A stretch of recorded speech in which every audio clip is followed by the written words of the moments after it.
Morning, Dean here, A&D Adventures on Timber Mountain.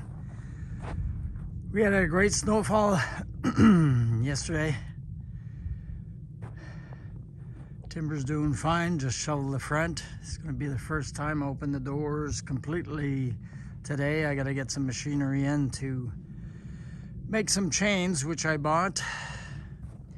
And as you can see, I've done the lower road, or higher road actually, coming to timber, which is not bad. Anyways, we're doing a bang up job. Anyways, it's a lot of snow. There was I would say, by the looks of it, well, some places doesn't look like much, and other places looks like about 12 inches. I guess it's the drift. I'd say on average about 6 to 8 inches.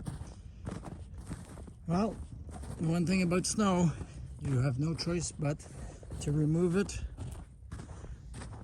So that's what I'm doing right now. I'm gonna try to place the camera so we can get all the angle. It's kind of a little difficult because it's pretty far. Anyways, I'll set it up here.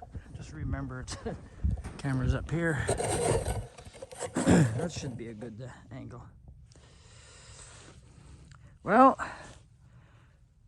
out. A&D Adventures on Timber Mountain. Don't forget to subscribe. It helps us greatly.